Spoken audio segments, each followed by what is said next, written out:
Kemudian di rumah itu lagi kita jemur, ada yang ngambil. Saya pernah dulu mencoba Jurassic Park, ya Jurassic, tapi ya dinosaurus, tapi itu pakai mesin.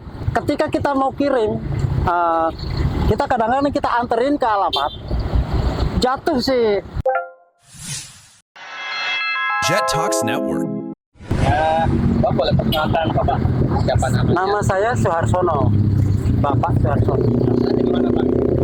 Kalau asal dari Banyumas asli, ya Asli Banyumas ya Pak? asli Banyumas. Tinggal di jasa sejak kapan? Dulu saya pernah kerja di Patal, udah 5 tahun di Patal Cilacap. Ya. Kalau aslinya dulu dari Bandung pindah ke Patal Cilacap.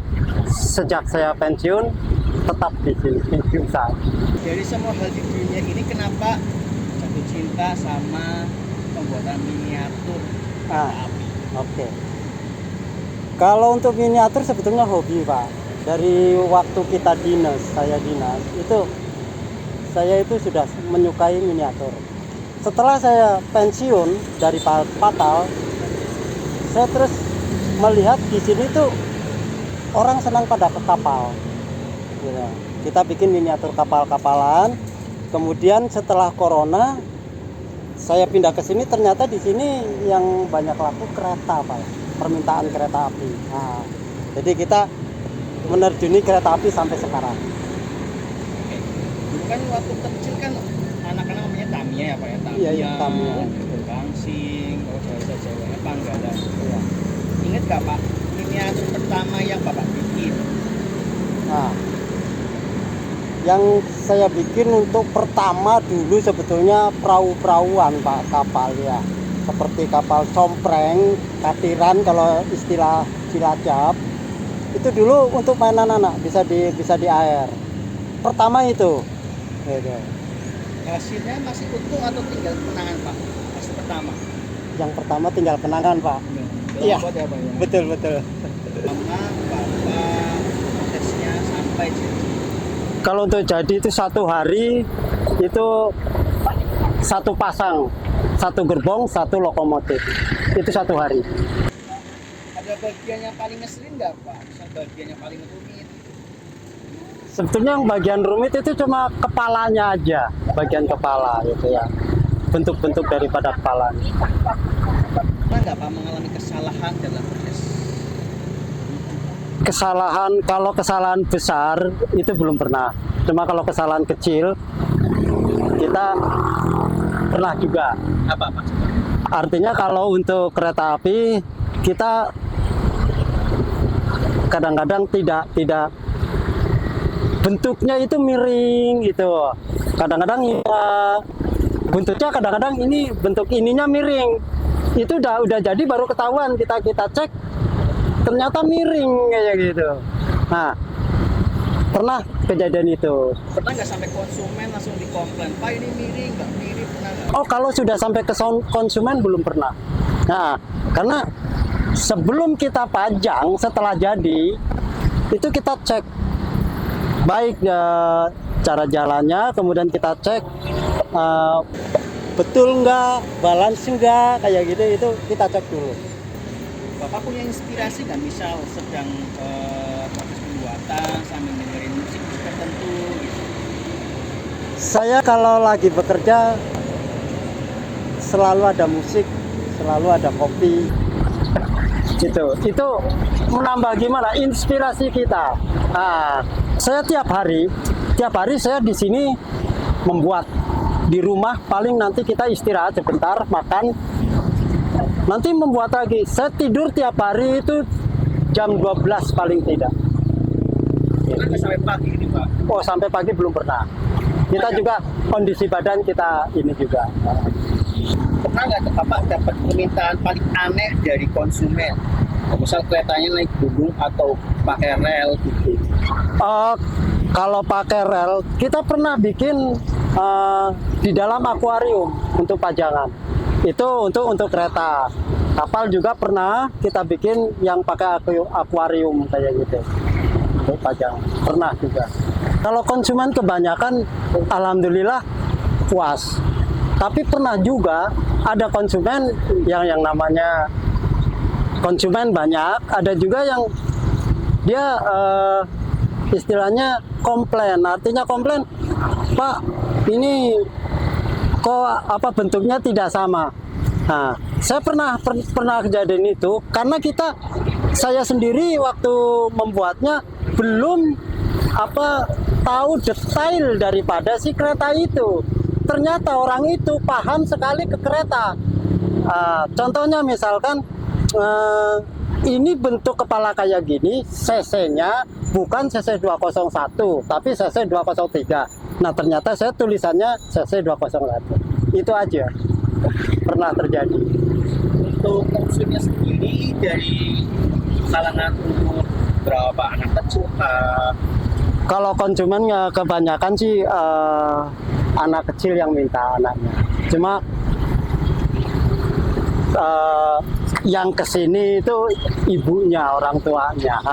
Kebanyakan sih kalau anak-anak kecil sekarang mungkin lagi ngetren ke kereta api di TikTok atau di apa ya. Itu senangnya kereta. Tapi kalau orang kereta itu kebanyakan dia untuk pajangan gitu, untuk pajangan atau untuk ya karena orang kereta dia di rumah kepengen punya miniatur kereta api kayak gitu. Pernah Bapak bikin kereta Thomas? Thomas pernah. Ada permintaan Thomas anak-anaknya. Paling kecil miniatur yang Bapak bikin apa Bapak? Paling kecil saya pernah kapal. Kapal itu ukuran 10 cm. 10 cm panjangnya. Itu kapal tanker bentuknya. Kenapa Bapak sih masih mau bertahan di bidang industri kreatif membuat miniatur? Pertama saya memang bukan keahlian ya, tapi hobi kesenangannya aja. Di hati saya senang menyukai miniatur. Nah, makanya saya bertahan ini. Saya usaha bekerja pun saya tenaga mungkin sudah tidak terpakai. Nah, untuk ini yang mengembangkan hobi saya untuk menghasilkan uang, itu aja. Di era sekarang kan banyak ya Pak ya, orang bisa pesan online bahkan lebih bagus. Itu tantangan saya Pak, tantangan saya. Banyak produk yang bagus-bagus yang pakai mesin segala macam, itu tantangan saja. Tapi kenyataannya, realitanya masih banyak juga disukai. Produk saya masih banyak disukai. Alhamdulillah saya sih orangnya bagaimana ya Pak? Nggak pernah takut sebelum berperang. Oke, tantangan sekarang banyak permainan yang pakai mesin, bikinan pabrik.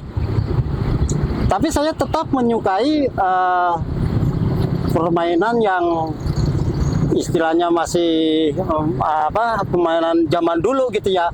Nah, sambil membantu anak-anak untuk kreatif, kayak gitu. Kadang-kadang saya bikin miniatur rumah-rumahan. Nah, rumah-rumahan kita bikin, ada misalkan pekerjaan tangan dari sekolah, orang tuanya minta ke kita bikinin. Oke, saya bikinin. Nah, nanti kan si anak itu nanti dia berpikir, oh ini ternyata cuma begini aja. Kadang-kadang kita juga bikin binatang-binatangan juga pernah. Saya pernah dulu mencoba Jurassic Park, ya Jurassic, tapi ya dinosaurus, tapi itu pakai mesin, pakai laser. Nah lasernya kita ya otomatis ke orang lain. Kita kasih gambarnya, nanti tolongin dipotong-potongin. Nah kayak di profil saya itu. Nah itu saya yang bikin ininya. Itu kan kecil-kecil, nanti kita rangkai. Apa yang Bapak rasain setiap selesai bikin satu kereta atau kapal, mobil? Saya itu bangga Pak. Terus terang aja saya bangga. Alhamdulillah pekerjaan saya selesai, saya lihat-lihat. Kemudian kita kasih ke konsumen. Kalau konsumen itu merasa senang, saya bangga terus terang aja bahwa karya saya masih disenangin orang. Cita-cita Pak Enggak, kalau papa pengen bikin contoh miniatur skala 1:1, pernah nggak cita-cita seperti itu? Saya belum pernah. Kalau skala 1:1 jelas besar sekali ya. Nah, tapi kalau untuk miniatur yang misalkan contoh stasiun, saya bikinin miniatur stasiun Cilacap. Itu lengkap dengan kereta-keretanya, itu yang saya kepenginin pala justru. Papa pernah nggak saat di titik yang paling sulit misal nggak pernah sama sekali upload tiba-tiba caranya papa di sini diambil orang, pernah nggak ada di titik-titik yang benar-benar kesulitan? Saya pernah. Yang apa? Dulu pernah ada pesan itu miniatur kapal, Pak. Kita bikin 3 hari baru selesai. Tingkat kerumitannya karena kapal pesiar itu tinggi. Nah, kemudian di rumah itu lagi kita jemur. Ada yang ngambil.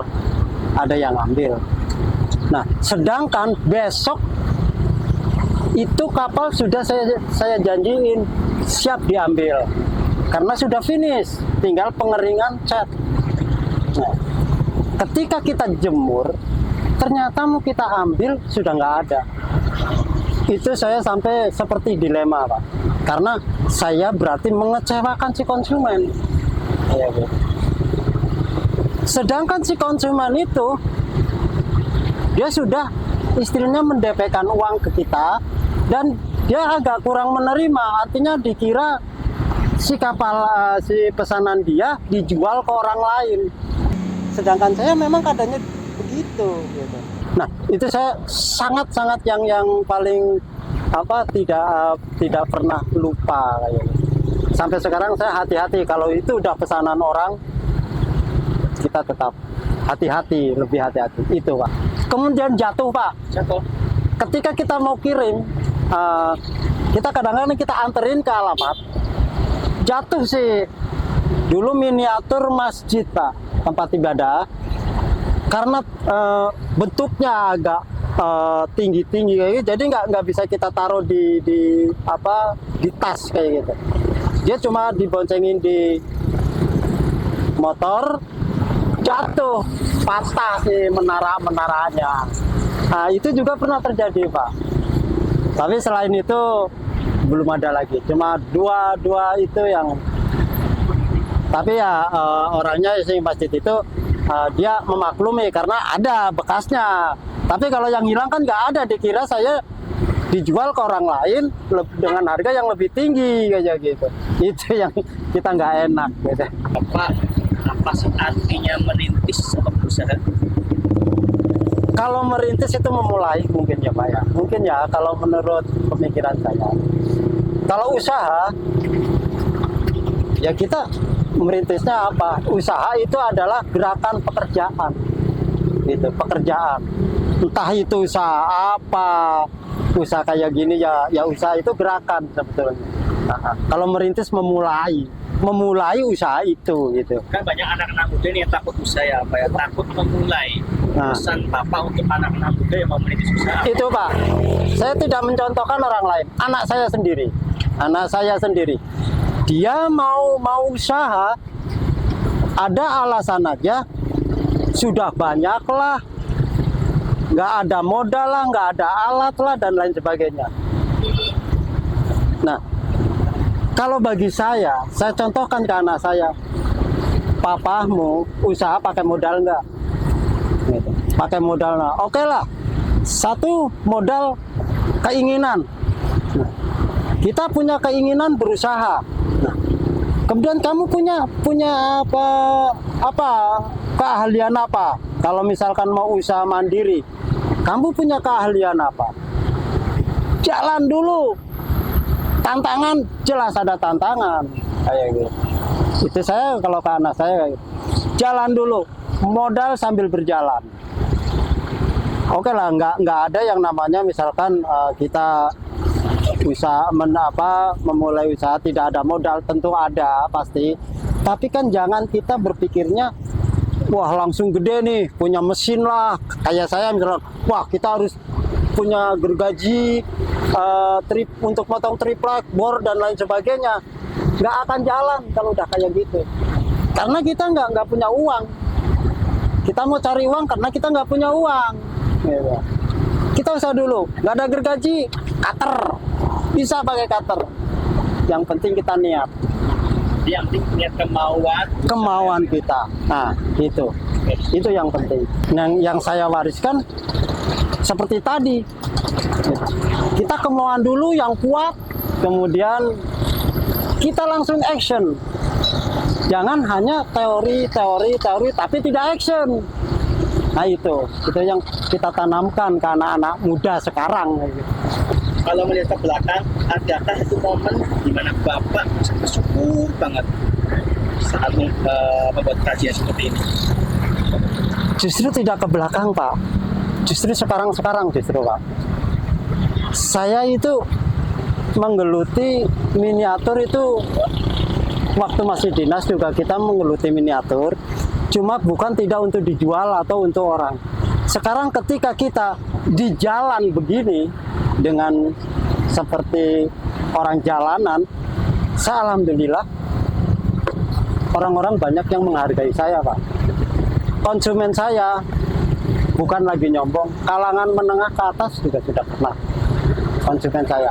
Yang kalangan bawah itu udah banyak sekali. Yang menjadi kebanggaan saya, karya saya masih disukai sama banyak orang. Gitu. Pesan-pesan Bapak untuk anak-anak yang mageran, nggak mau gerak, nggak mau beraksi atau apa? Itu Pak. Nggak mau action dulu apa Pak? Oke. Sebanyak melihat anak-anak sekarang Pak ya. Satu kemungkinan dia malas sebetulnya. Bukan gengsi, bukan nggak punya modal, dia cuma malas, tidak mau action, gitu. Tidak mau memulai atau merintis. Kalau dia memulai, kalau dia mau, ya maaf aja, kita cuma begini, kita bisa untuk makan dan ngasih makan, ya enggak? Tapi kalau ke anak muda yang tidak mau usaha, tapi dia punya kemauan yang tinggi, artinya kemauan kepengen inilah, kepengen itu, main lah dan lain sebagainya, tapi nggak mau usaha, itu saya sangat sayang sekali, menyayangkan.